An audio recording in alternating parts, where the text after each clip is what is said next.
بسم الله الرحمن الرحيم.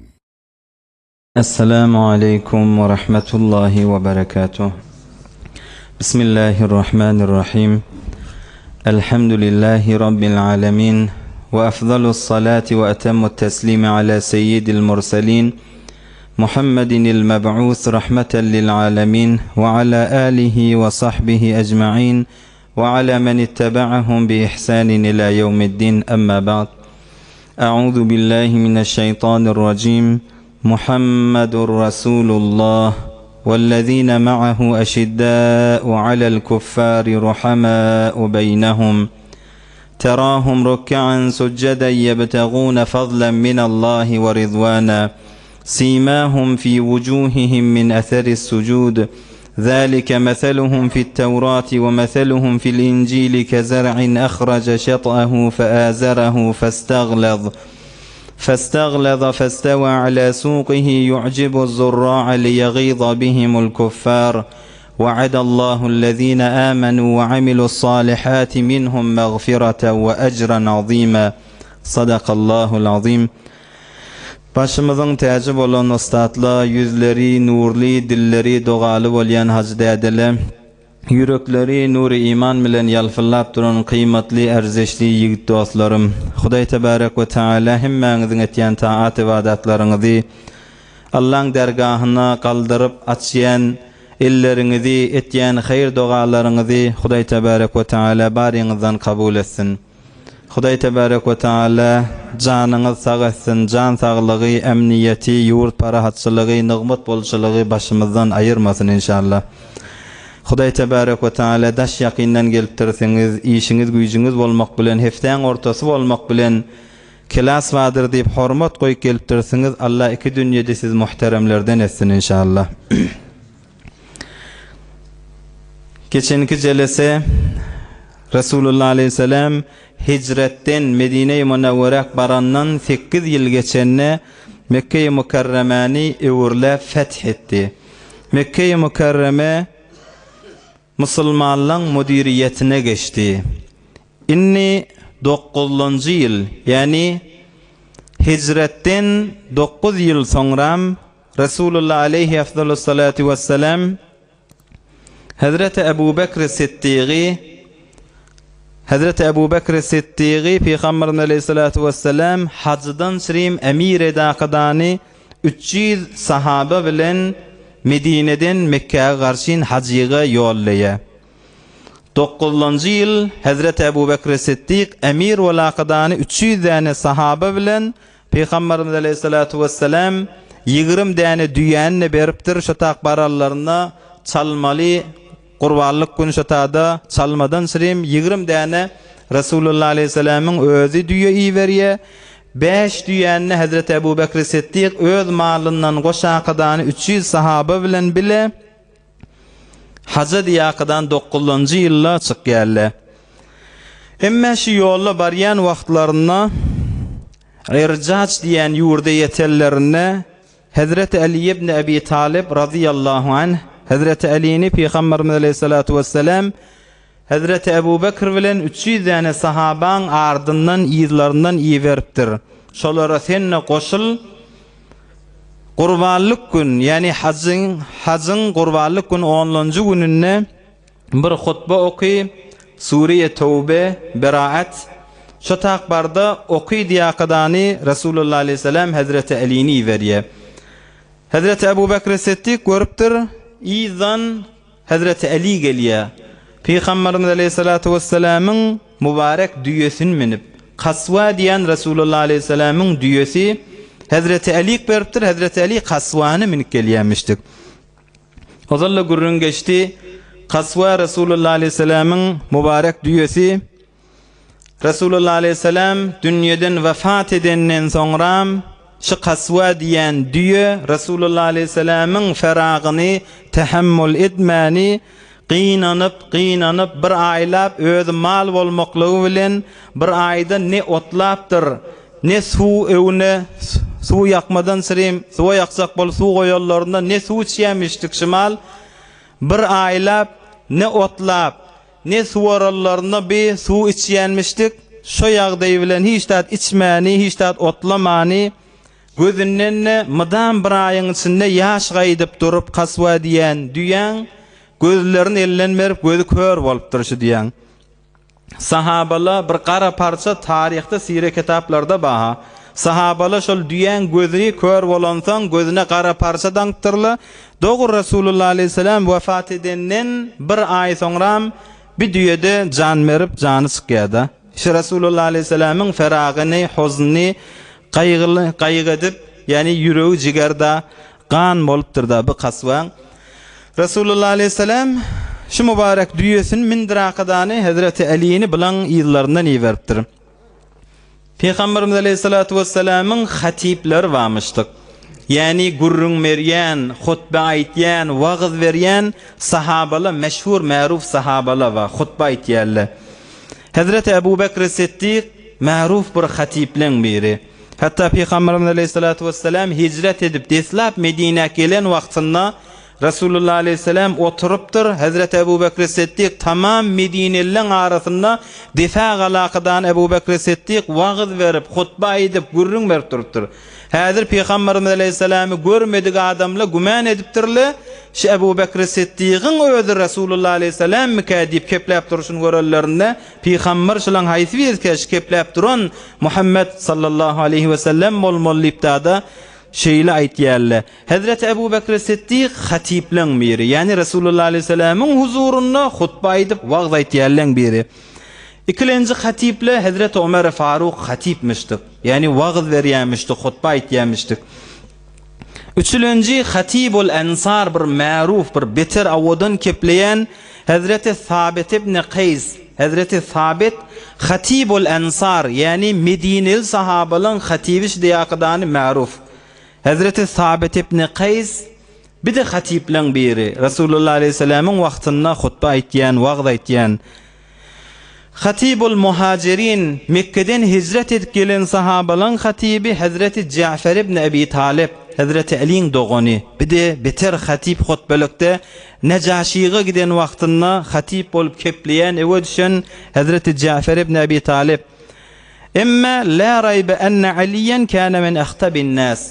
Rasulullah aleyhisselam Hazreti Ali'ni kaswa diýen düýesine mindiraqadan yet şolong ýyllaryndan diýip aýa nazil bolanny sen gurbanlyk gün barda okuy diýerligi Hazreti Ali hatipleň içinden gawra kepleyen Hazreti Ali'mişdik. Awadan kepleyen, gaw kepleyen, sesi gawy, öz ýüzi gawy Hazreti Ali Rasulullah aleyhisselam sen sesin gawy, sen gaw kepleyen, sen şolong ýyllaryndan yet diýakdany Hazreti Ali'ni Rasulullah aleyhisselam'ın ýyzynyň iýberýär. Bir gaw ses, gaw kepleme, gaw Kur'an okuyma, gaw Kur'an okuýarlar we gaw qarylar we bir ştada bir nokte. Gülistan-ı Saadini hemmäňiz bilýäňiz, eşitdiňiz. Hökmen bir öýümizde bir Gülistan-ı Saadin aleyliň. Gülistan-ı Saadi şodur şu bir ahlak aýtýarda. Adamyna gad içinde dersler var. Elhamdülillah hemmäňiz okuyup bilýäňiz bir arapça da bir gyn bolar ýaly. Farsi diline, bu mat etegine gyn logatlaryny etegine öz çykarlaqdany, näme logatly, näme manadygyny şu kitabyň özünde da çykaryp aýdylýar. Hökmen Gülistan-ı Saadin bir bernamaňyzda ýöne guşy güýmenilýär, bihude zatlary güýmenilýär, ýaş dostlar, öýde özüň okuýakydan birçe hekaýany günne gije oglanjyklaň aýsaň nagad içinde dersler var. Mana Hazreti Saadiň öz 800 ýyl mundan önce aýdypdyr. Bir wagt dosty bilen bir bagyň içine girdik diye. Men bir Gülistan ýazyp şeýer goşakydan ýazypdym. Bir ýanymdaky dostum da etegini doldurakadan aňryk ýörtýär, awadan gül görýär, onalýar. Otak ýörtýär, awadan gül görýär, onalýar. Ay etegini doldurup ýöne bir deste gül etip ýör. Hazreti Saadi aýdypdyr, Gülistan'yň deslapçygynda bardyr. Ha mugaddemesinde evveline ba. Beçe kara yedet zigul tabaqi az Gülistan'ı men biber veraqi dipdir Hazreti Saadi. Ey güllip ýörtüp ýen sen güller näme etjek dipdir. Men Gülistan'ymdan birçe veraq Allahyň içi saňa gawrakdyr o güllerden dip öl dosyna aýtdy. Gül hemin panç ruza şeş başat, win Gülistan hemişe hoş başat. Bir gülleyanyňa saňa 4-5 gün durjak ya saňa soljak, gurýjak, tamam boljak. Emma win Gülistan hemişe hoş başat. Şi hemişe saňa bir gaw bolup durjak dersli başynda. 800 ýyl geçipdir Gülistan-ı Saadi. Şu duruşu ders abi. Bir wagt şi ses barada Aragın Sencar diyen yurdunne Hazreti Sadi Gülistan'da götürüyorşini. Bir adamlan biri bir mescide gelye, ay sen ne yok, men ne yok, öz azan çekip başlaptır. Bir içerende sesi bir haşirrak bolmaly, bir awodan çekýän ne bolmaly, bir formrak çekýär. Mını adamla ol imama aýdypdyrlar, baba myň sesi bir mahalledäki adamla muny ýokuş görýär. Başga azan çekmäne-de adam ýokmy diýipdirler. Ol beter düşümli adammış, ol imam, myňa sen sesiň biderek diýse bir adamyň ýüreginde ujak.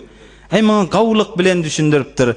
Hey dost sene täze geldiň diýipdir. Azanny çekýän bize kadimul aýyamdan azan çekýärlerimiz ba, azançylarymız ba. Ay olary biz azana her aýda bir 5 dinar berýäs şu azan çekýärlere. Ozal azan çekýärlerimiz kän, sana 10 dinar bereýli, sen git başga ýerlerde azan çekä, biziň azançylarymız kän diýipdir. Ama adamday 10 dinar berilýär, bolýar diýakydan gitýär başga ýurde. Onun meşhun geçenden sonra yankı adamın özü öwürlik gelipdir da. Ey emir bermen heyf kerdi diýipdir. Ey emir diýipdir, ey imam diýipdir. Sen meni heyf etdiň ha diýipdir. Ha näme diýip? Onu mene bıtadan sen 10 dinar verakadan çıkar başka yerik iyi verdin. O baran yerimdäkile sen men erzişim bilmeýändirsiň. 10 dinar bilen men çıkar köwerdin. Ola maňa sana 20 dinar bereli sen başka yerik gitdiýdiler. Sen meni arzany beripdirsiň ha diýipdir. O häzir de düşünmän ýören, on bir ýanky imam bir ýyl jarakadany sana 50 da vermeseli gymyllama ha otadan diýipdir da oňa. Ol adamlaň ýokuş görýärligini häzir de düşünmän ýören. Bir ses barada bir şyla bir dersini aljak bolýarsa, ýa bir wagtda bir sahip deliň meri, bir alimlaň meri bir ýerini görüpdir, bir de Hazreti Sadi getirýärmin Gölistanyna. Kur'an okuyup duranna qıyğırıp sesi bilen Kur'an okuyan bolmaly. Başka oturallarda dargadyp barýan bolmaly. Bir sesi awodan ne kerihus sawt diýär, bir sesi bir adamyň gulagyna dargadyp barýan. Am bir sahip del ýanky alim adam aýtdyr, sen şu qıyğırıp Kur'an okuyan aýlygyň mamy aýly bir zat alýanmy sen diýipdir. Ol adam ýok diýipdir, hiç de alamak. Onda näme densirim jeýle sen qıyğırakydan Kur'an okuyan? O da ezberaye Huda diýipdir, Hudaýdan şirim okuyan. Allah ettir, Huda için sen şeyti qıyğırıp okuyma onu, şonun sogap bolar diptir. Sen şu Huda için qıyğırıp okuyma, şonun sogap bolar diptir. Gerto Kur'an bedin nemetkhani biberi ronaqi muselmani. Sen bir ses bilen beýle Kur'an okuysan, muselmaniyetin, Kur'an'ın bir yolun ronaqını sen bağlayacak kim? Ay Kur'an okuymak sizre udidirjek. Sen şu qoysan bir qawraktır, Huda için qoy sen şeytir okuyma içinden okuya diptir. Bir imam cemaat turulýa, bir qiraati dogurda, tecvidi dogurda, nezre qariýlar wa, javan qariýlar wa, sowtuny, lehnini, tecvidini, qiraatini, sesini jaýlydaqydan okuýjaklar wa. Emma şu häzirde cemaat azalyp barýar, cemaat azalyp barýar. Onu da bilen iş ýok, şu javan oglanlara forsat bermeliler da. Ýaş oglanlara forsat bermeliler da. Öz mahallesinden gül ýaly, bulbul ýaly okuýjak qariýlar wa. Emma şu taýda bir imam ma ýa bir ýaşyrak bolupdyr. Ozrisliýan aýtýan, emma wagyýet der taşy. Bir agzyňdan, diliňden bir dogry harf, huruflary dogry jaýyndan çykmaýan bolsa bir jawanly wa. Nagad ýaş oglanlar işq bilen geljek mescide. Tarawa wagtda näzire qari aýlanýar başga owalarda, başga mescitlerde Kur'an okuýmaly bolup. Emma öz mahallesiniň mescidi az jemaat bilen bolup galypdy. Näme diýip? Garaz şoňa forsat bermeliler. İslamyň ronagyndan sirem, bir musulmaniýetden sirem, Kur'anyň gaw telawet bolmaklygyndan sirem, adam biraz giň fikirli bolmalydyr. Behäral Hazreti Sadi aleyhirrahme şu dersi berýär. Hazreti Ali radıyallahu anh sesi awodan sesi gaw bolansaň Peýgamberimiz aleyhissalatu vesselam Qaswa diýesi bilen 7 şolaň ýyllaryndan gurbanlyk gün sen okuý diýakydan iý berýär. Hazreti Ebu Bekr Siddik görüpdir, Hazreti Ali'nin bir özü bilen ýyllaryndan gelýär. Hazreti Ebu Bekr aýdypdyr Hazreti Ali'ge, "İsta'malaka Rasulullah sallallahu aleyhi ve sellem alal hac." Ey Ali, sen ýyldymyzdan gelýän Rasulullah aleyhisselam men ýerime seni goýdymy baş edakadany? Ya başga da sebepli gelýänmi? Men memuriyetten, emirlikten men ezil walaqadan sen oturmalymy? Ya da başga bir memuriyetin mamy diýipdir. Hazreti Ali aýtdyr, "La, Yo men niptir emir bolda bel men ma'mur diptir. Men bir buyrukdan sireyim gelýän. O da Peygamberimiz aleyhissalatu vesselam şol Qurbanlyk gününde maňa Tawbe suresi nazil boldy. Şolar men okuyman liýaqadan Rasulullah aleyhissalam iyi verdi diye. Şondan Hazreti Ebu Bekir Siddik gitýe Hazreti Ali de sefin arasynda haccın amallaryny bitirýärler. Hazreti Ebu Bekir Siddiq'in tahte vilayetine Hazreti Ali de Hazreti Ebu Bekir Siddiq'a tabi olaqadani hac erkan-ı İslam'dan birin Hazreti Ali, Hazreti Ebu Bekir Siddiq'in ardına aytyan zatlaryny aydaqadani hac emelini bitirýär. Emma Hazreti Ali näme dip Rasulullah aleyhissalam iýerýär? Müşriklerin Mekke müşrikleriniň bir sifeti varmışdyk hac etmeklikde. Ol müşriklerin etýän işleri Müslümanlar bilen bile haca tawafa Ka'baň döwründen girýärler. Om sesler bular galdyraqdan öz sesleri bilen lebbeykin içinde bular müşrik Hudaýy şerik getirip ýören adamlarda la şerike lek lebbeyk Allahumme lebbeyk lebbeyk la şerike lek illa şeriken huve lek temlikuhu ve ma melek dip nauzu billah. Bular lebbeykin içinde Hudaýa sana şerik ýokdur meger bir şerik bardyr. Sen şol botyň nämet bar bolsa da sen eýe bolýan şol näkadan Hudaýa nauzubillah bir şerik getirýärlemişdik. Inni bi İslamyň tähte zadyna geçen wagtynda İslami Mekke-i Mükerreme feth bolandan soňra Rasulullah aleyhissalam müşriklerin beýtdirip tawaf etmekligi inni aýrylmaly diýakadany Hazreti Ali'ni iýerýär. Bular Ka'baň daşyna Hudaýyň öýüniň daşyna Hudaýa nauzubillah şerik getiraqadany aýtýarlar. Bir wagt Hazrat Abdullah ibn Mubarak rahimahullah geçen heftede kän gurrunlary geçdi. Bir jawan oglany gördüm diye Ka'baň gapdalyna birden bir awadan heykelli bir ýaş oglan birden gyýgraqadan özünden gitdi. Soňra baş ucuna bardım. Huşa gelen wagtynda eşhedü en la ilahe illallah dip şahadeteyn aýdyp musulman boldy. Hazrat Abdullah ibn Mubarak mundan soradym näme boldy saňa? Onda ol jawan oglan oda Hudaý dip ýörelleň birimişdik. Ka'baň daşyna aýlanmana gelenne bir ses eşitdim dipdir. Sen Allahyň öýüniň daşyna aýlanjak bolup ýöň. Allahyň öýüniň içinde, Allahyň öýüniň daşynda sen gezip ýöň. Yüreğinde de Allah bilen düşmançılık bar sen diýaqdan bir ses geldi. Şonu işten wagtymda huşdan gittim. Gözüm açaqdan şahadeteyn aýtdym. Allahyň öýüniň daşynda yüreğimde Allaha düşmançılık bolup aýlanmaýyn diýip musulman boldum diye. Bir müşrikle Allahyň öýüniň daşyndan Hudaýa şerik getirip aýlanyp ýör. Hazreti Ali barıp inniden meýlek müşrikle Ka'baň daşyna tawaf etmäne gelmeli diýip Rasulullah aleyhissalam iýerýär. Hazreti Ali hem Qurbanlyk gün hutbany okuyýar. Tawbe suresi Bismillah'siz başlayan sure hemmäňiz bilýäňiz. Bara'atun minallahi ve rasulihi ilellezina ahadtum minel müşrikin. Fasihu fil ardi arba'ata ashhuri wa'lamu annakum gayru mu'jizillahi ve ennallaha mukhzil kafirin.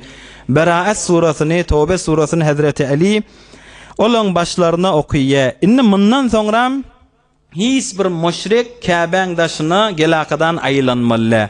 Bula 9-njy ýylyň içinde bolup duran 10-njy ýyl bula hemmesi bir muqaddeme sazy 10-njy ýyl serwer-i kainat eşref-i mahlukat Hazreti Muhammed Mustafa sallallahu aleyhi ve sellemiň özü hajy gaýtjak. Häzir 9-njy ýylda Rasulullah aleyhissalam Hazreti Ebu Bekir Siddiq 300 däne sahabe bilen iýerýär. Hazreti Ali'ni iýerýär. Müşrikler inni gelmelle 10-njy ýylda Hajjatul Veda Rasulullah aleyhissalam özü gaýtjak. Bir ştada bir ders. Ehli sünnetin aqidesinde Hazreti Ebu Bekir Siddiq bilen Hazreti Ali kerremallahu vejheh hilafetinin sünne ihtilaflı. Ozallan bir tarihte bir ihtilaflı zat.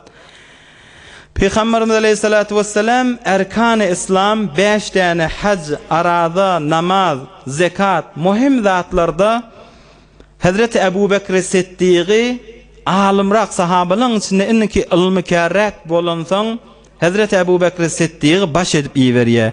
Şu hacda erkan-ı İslamyň biri bolup duran hajyny Hazreti Ebu Bekir Siddiq radıyallahu anhu baş edip iýerýär. Hazreti Ali de Hazreti Ebu Bekir Siddiq'in zir mecmuesinde hac erkanlaryny bitirýär. Ve ikincisi meňiz bilýäňiz, gelecek heftelerde inşallah gelir. Resulullah aleyhisselam vefat etmeli ýagdaýlar ýakynlanna namazy yaraman wagtynda namaz erkan-ı dinimiziň inki muhim zady Hazreti Ebu Bekr Siddiqy aýdyň namazy okuýsun diye. Şol namazda da Hazreti Ali de Hazreti Ebu Bekr Siddiqyň ýerine üýdi diýakadan ähli sünnetin delilleriniň birisi. Musulmanlar Peygamberimiz Aleyhissalatu vesselam'dan namazyň ýoluny, reweşini öwrenýärler. Aradan reweşin Peygamberimiz Aleyhissalatu vesselam'yň mübarek aradasından öwrenýärler. Başga öz umury hayatda näme gerek zatlar bolsa Peygamberimiz Aleyhissalatu vesselam'dan musulmanlar alýa qydy hayatyna. Emma hac dinimiziň bir asli farzlarynyň biri, bir rüknü Peygamberimiz Aleyhissalatu vesselam'dan musulmanlyk 10-njy ýylda Peygamberimiz Aleyhissalatu vesselam öwretmeden sirim inni özü ýola çykjak. 10-njy ýyl weli Hazreti Ebu Bekr Siddiq, Hazreti Ali bilen 300 sahabalar hajyny bitirakydan öwrlik gaýtýarlar. 10-njy ýyl bolan wagtynda Peygamberimiz Aleyhissalatu vesselam'yň özü hac etmekligi azmetýär. Bir malumat-ı kulli Peygamberimiz Aleyhissalatu vesselam mübarek ömründe bir däne hacı kamil hacı bitirýär. O da 10-njy ýylyň içinde hicreti kamil hacı Resulullah aleyhisselam bitirýäni Medineden hac diýakadan çykýarlygy bir gezek bolýar. Äwvelki gezek we soňky gezek de bolýar. Hicretiň 10-njy ýylynda Peygamberimiz Aleyhissalatu vesselam elam edipdir. Hacca garşyn çykjaklygyny tamamy sahabalara da şu habar yetiştirin diýip Resulullah aleyhisselam aýtdy. Şo wagtda Medineň özündäki tamamy sahabalar Resulullah aleyhisselamyň öz mübarek hac etişi näzire Resulullah aleyhisselamdan namazy öwrenlik, aradany öwrenlik, hajyň öz reweşin Peygamberimizden göre ýakadany Medinedäki sahabalar, Medineň döwründäkiler her ýerde musulman ma bolsa bir-birine habar etýärler. Musulmanlar ohomşy hemmeti Peygamberimiz Aleyhissalatu vesselam bilen 10-njy ýyl, ýani Hajjatul Weda garşyn gaýtmaly bolýarlar hajja. Sahabalar näçe nefer bolup teýdatlarynyň üstüne ihtilafly. Bir rivayetde 90.000 sahaba bolakydany Hajjatul Weda bitirmäne gaýtypdyrlar. Bir rivayetde 120.000 sahaba bolakdan Resulullah aleyhisselam Hajjatul Weda bitirýär. Yani ahirki hac, muhim hac, tarihi hac. Muň içinde kän dersler bar. Resulullah aleyhisselamyň inne bi wafa dünýäni äpbermeklik zamany ýakynlak gelýärligi bar. Bir rivayetde 120.000 däne sahaba bilen Peygamberimiz Aleyhissalatu vesselam hac etmäne çykyp gaýtdy. Bir wagtda Resulullah aleyhisselam täze İslamy getirip ýören wagtynda sanlar bir nefer, 2 nefer, 3 nefer bolup artyp başlayan inni 120.000 sahaba bolakydany Mekkä garşyn öwrlik gelýärler. Bi himmet näme? Resulullah aleyhisselamyň bi himmeti näme bolmaly? Ola kon bir imani ýok adamlar, garbyň adamlary şu Resulullah aleyhisselamyň şu himmetini 2 dähäň içinde, yani 20 ýylyň içinde, 23 ýylyň içinde täsirin goýanlygyny 120.000 nefer öz ýerine düşürmekligini, ondan da 1400 ýyl geçipdir. Häzirde ýerine şu sahabaly ýaly muhabbetler kamil bolup duran insanlygyň ýerine düşüp durmaklygy faqat şoň özü şoň mucizesi boljak. Resulullah'ın haklygyna, Muhammediň dogrulygyna boljak diýakadan iman getiripdirler. Deslap başlarlarında näçe nefer bolup başlaýarlar. Emmäni sany görseňiň ýaş musulman dogallar. Mahtumul Eşan nagat awadan aýtýamyny.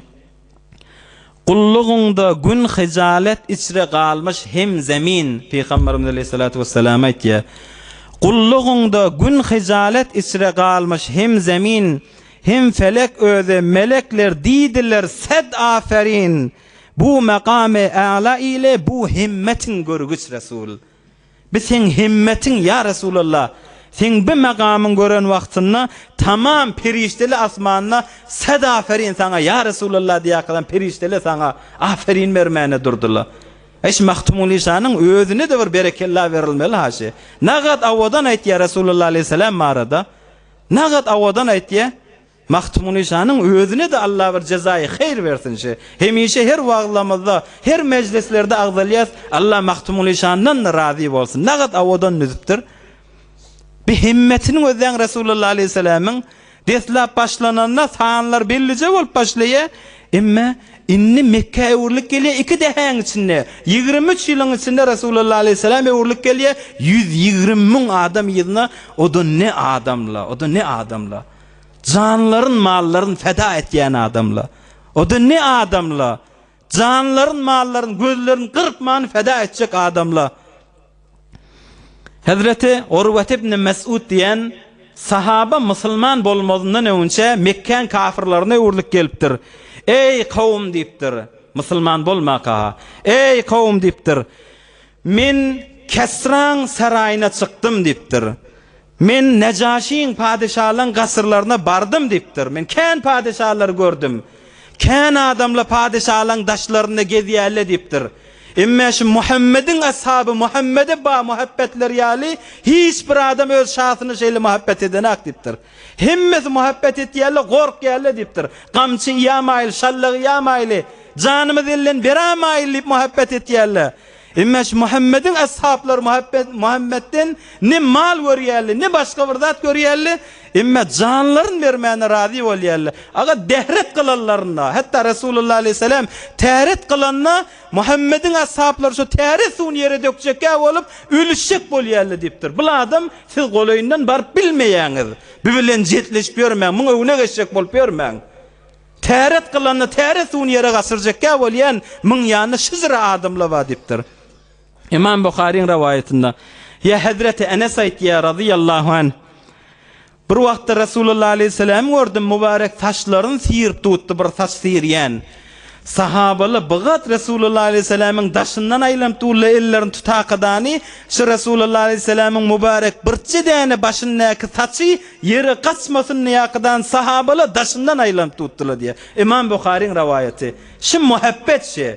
Canlarından, mallarından hatta Resulullah Aleyhisselam'ın bir mübarek saçı yere değmesin, yere kaçmasın diye kadar ellerini tutulup daşından tavaf edip tuttular diye. İmam Bukhari'nin rivayeti.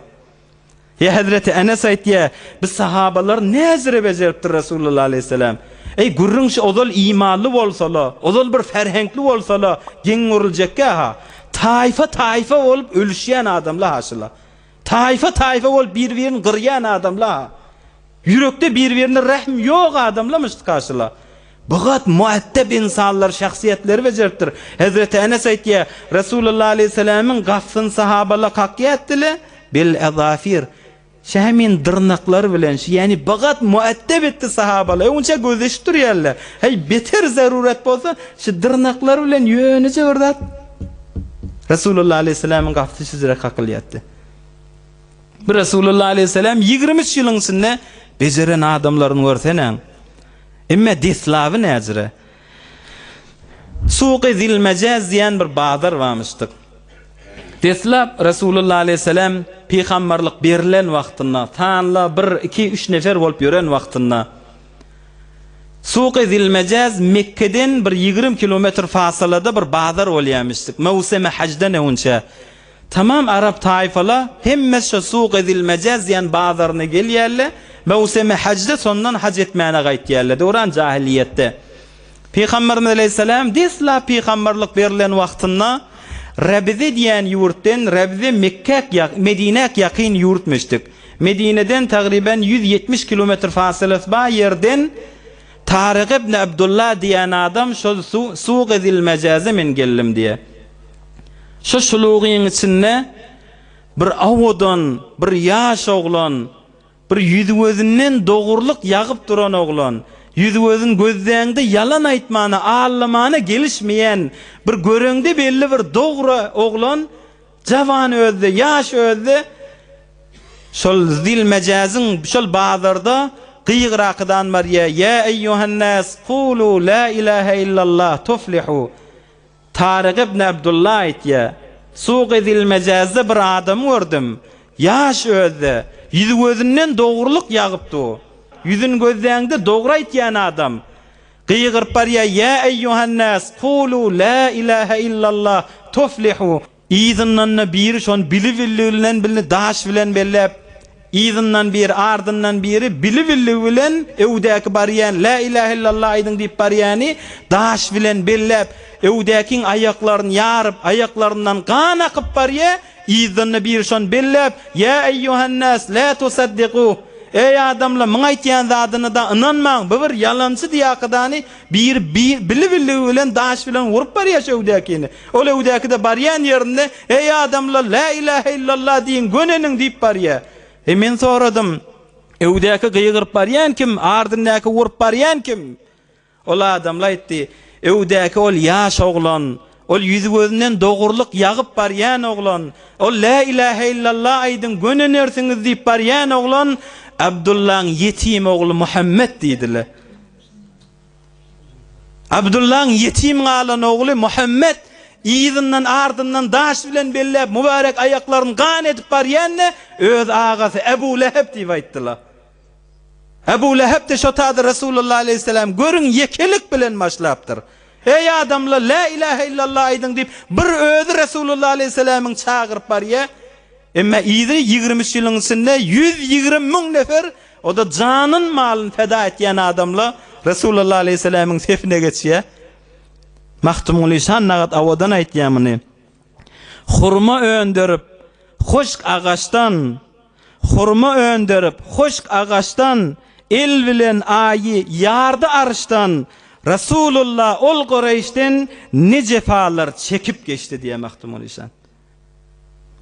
Hurma öndürüp hoşk agaçtan el bilen aýy ýardy arşdan Resulullah ol Qurayşden ne cefalar çekip geçti. Hep nagat kıyınçılık çekipdir Peygamberimiz aleyhissalatu vesselam. Nämeden sirim şulan hemmesi? Nämeden sirim? Özü bir magamy ýeteýinip mi Resulullah aleyhissalam? Hemen Peygamber bolup dünýäni alamdan soňra ýymşak düşeklerde ýeteýinip mi? Ýa-men halan zatlam ýeýinip mi? Katı düşekte kulüşün üstünde hasir Türkmen kulüş diye kulüşün üstünde Resulullah aleyhisselam yatýanmışdyk. Mübarek innamynna könew ýuky bolan wagtynda mübarek innamynna kulüşün hasirin jaýlary galýanmışdyk. Hazreti Ebu Bekir Siddik ağlapdyr. Ya Resulullah biz bir ýagdaý seni göremizde jydamyzak. Ya Resulullah bir ýymşaç ýerde ýatsana. Bizinki ahiretdir ey Ebu Bekir Siddik. Ya Resulullah aleyhisselam gawzatlar iýmeden sirimsin etdimike? Yok, enelemiz aýtdy. 3 gün näçe giýjele iýiz bolýardy Resulullah aleyhisselamyň mübarek esersinde iýmani zat tapylmaýarmyşdy giýjelerde. Mana Hazreti Mevlana nagat awadan aýtdy. Resulullah aleyhisselamyň mübarek dilinden aýtdy Hazreti Mevlana. Men nemi kerdem gaza az behri an ta zafer ýabam furu girem jahan. Men jeng etýätdim, kafirler bilen uruşýatdim. Men dünýäni alaýyn, jahan alaýyn diýipde Resulullah aleyhisselam aýtdy. Men dünýäni almadan sirim. Men dünýäge sultanlyk edeýin ýakadan jeng edemek. Kin jahan jifesto mordar o rahis, berçinin mordar çon başam haris. Bir dünýä bir maslyk jaý, bir dünýä bir hafa jaý. Men bu hafa jaýy näme diýip haris bolaýyn ýa Resulullah aleyhisselam. Men hem İranem şomara hem çömmez az der uftaden der ateş badu dest. Mine siz kavyan şu dünyadan ayırıp siz arası yeri kesircek bolyan la ilahe illallah aydın gönünün diyen ikil bilen özünüz oda oklamaň diýakdan men şunu etýän. Hey Ebu Leheb'in elinden daş bilen urulup mübarek ayaklary qanak gelýär seni menden sirim. La ilahe illallah aydın gönünün diýip bizden sirim Resulullah aleyhisselam şu cefalara galypdy. Peygamberimiz aleyhissalatu vesselam'ın mübarek zahmet çeken kelimetullah bolan la ilahe illallah'ın galdırjak bolupdyr. 1400 ýyl üstünden geçse de Ebu Leheb daş bilen bellep şoňa inanmaň diýse de oturan ýerimizde bir la ilahe illallah Muhammed Resulullah diýin Resulullah aleyhisselam hoş bolar. Resulullah aleyhissalatu vesselam hajdan sirim elam edipdir. 120.000 sahaba haja garşyn gaýtdy. Tarihte bir hacca Haccetul İslam diýilýär, Haccetul Belag diýilýär, Haccetul Veda diýilýär. Hoşlaşmak haccı, yani Resulullah aleyhisselam'ın hoşlaşak. İzinden caneşin dikilmeli Hazreti Ebu Bekir Siddik. Haccetul Belag diýilýär Resulullah aleyhisselam İslam'ın erkan-ı hac barada bildirecek. Peygamberimiz Aleyhissalatu vesselam 120 bin sahabası var dedik. Vakt bizde şu Resulullah Aleyhisselam'ın yanına şu sahabaların biri bolsattık da biz de Resulullah Aleyhisselam bilen şol bir Mekke gitsettik da ya Resulullah Aleyhisselam'ın yanına canımız malımız feda edip gitsettik da diýilýär. Emma onun nada bir qawraqlar Peygamberimiz Aleyhissalatu vesselam bizlerden sirin bir dua edipdir. Tuba limen ra'ani ve amana bi. Ay cennet bolsun dipdir Peygamberimiz Aleyhissalatu vesselam. Cennet bolsun ol adamlara men görüp iman getirdiler sahabalar. Men görüp iman getirellere cennet bolsun dipdir Resulullah Aleyhisselam. Emma biz ýalakla näme görmedik. Görmeden gelen Resulullah Aleyhisselam'a iman getiripdiz. Muhabbetimiz, yüreklerimiz deşilip bar ya. Resulullah Aleyhisselam bizle varada edipdir. Thumme tuba, thumme tuba, thumme tuba. Ondan sonra cennet bolsun, yine cennet bolsun, yine cennet bolsun. Limen amene bi ve lem yarani. Ola adamla bana iman getirdiler, men görmezlik yerlerinden. Men görmeyeni iman edenlere 3 qaytar Resulullah Aleyhisselam dua ettir. Cennet bolsun, cennet bolsun, cennet bolsun niyakadan. Allah hemmemize inşallah kıyamatta cenneti nesip edip Resulullah Aleyhisselam bir dünyada görmedik, kıyamatta qanıp görmek hemmemize eserlemiz bilen nesip etsin inşallah. Resulullah Aleyhisselam'ın vefatı qat'an bir ulukon musibetlerin biri bolýar. Resulullah Aleyhisselam'ın vefat etmekliği bir addi adamın vefat etmekliği de yaş dostlu. Ya bir peygamber başka peygamberlerin dünyadan vefat etmekliği ýalladı. Şon Peygamberimiz Aleyhissalatu vesselam'ın vefat etmekliği bilen tamamı peygamberlik soňlaýar. Ini yerin yüzünden peygamberlik diýen zat tamam bolýar, kesilýär. Asmandan gelýän haberle Peygamberimiz Aleyhissalatu vesselam'ın vefatı bilen vahiyle yerden inni kesilýär. Asmandan gelýän haberle irtibatly inni qat bolýar. Oňa bir berke adamyň vefaty ýaldy. Peygamberimiz Aleyhissalatu vesselam 10-njy ýyl 120 bin sahabe bilen baran wagtynda Hazreti Cabir'e aýdypdyr. Ey Cabir, huzu menasikakum la'alli la alqakum ba'da ami hada. İmam Müslim, İmam Nisai'nin rivayetinde ey Cabir, hacın menasiklerini, hacın formunu, hacın eda edilmek yollarını menden alın, menden öwrenin. Şayet ki men gelecek yıl batak gelmek bana nesip etmesin diye Peygamberimiz Aleyhissalatu vesselam bildiripdir. Men şayet ahirki gelýänim bolsun, gelecek yıl meni batada şayet görmediňiz diýäkdany Hazreti Cabir'e şuna aýtdy. Yaş 10-njy ýylyň içinde başga da kän ýagdaýlar bolýar. Resulullah Aleyhisselam mübarek wefaty golaýlak gelýärligini bildiripdir. Enemiz Hazreti Aýeşe radıyallahu anha aýtdy. Peygamberimiz Aleyhissalatu vesselam yıla bir gezek tamamı Kur'an'ı Hazreti Cibril'in getiren Kur'an'ı Hazreti Cibril bilen bir okuýakydan aýdyşýan ýaly walakadan bir murur etýärdi. Emma Peygamberimiz Aleyhissalatu vesselam arada bir gün qyzy Hazreti Fatimaga ýuwaşrakdan bir zat aýtdy. Ol aýdan zady, ey qyzym Fatima, her yılla Hazreti Cibril bilen Kur'an'ı bir murur etýärdim. Şiil maňa Hazreti Cibril bir ýylyň içinde 2 gezek maňa murur ettirdi. Öz gümanym men wefatym golaýlak gelýän bolmaly. Ey Fatima dip Resulullah Aleyhisselam öz qyzy mübarek Hazreti Fatimaga şeýle aýdy, "Fettaqillaha wasbiri." Ey qyzym, Allahdan gork, hemişe sabırly bol ýakdany qyzy Hazreti Fatimaga Resulullah Aleyhisselam bildiripdir. Ya ahirki aýa inen wagtynda el-yawma akmaltu lakum dinakum wa atmamtu alaykum ni'mati wa raditu lakumul islam dina ayet inenne bugun sizin dininiz kamil etdim diye Hudaý Taala şol aýa inenne Hazreti Ömer ağlapdyr. Onda näme ağlayan? Onda siz düşünmediňizmi dipdir. Resulullah Aleyhisselam'ın vefatı ýakynlak gelýär dipdir. Bilmeýäňizmi her zat kamil bolandan soňra inni noksana garşy nureye. Bu din kamil bolan bolsa inni Resulullah Aleyhisselam'ın vefaty ýakynlak gelýär dip Hazreti Ömer de aňlap, duýup ağlapdyr. Ya Peygamberimiz Aleyhissalatu vesselam etikafın 10-njy ýylyň içinde artdyrypdyr. Hicretden 10 ýyl geçenne Peygamberimiz Aleyhissalatu vesselam şu ýylda da aýrylýar. Şondan öňçe özi aňlap bilip Resulullah Aleyhisselam döwrüne näkillere bildirýänmişdik. Her Ramazanyň ahyrky 10 günlerinde Peygamberimiz Aleyhissalatu vesselam etikaf oturýar.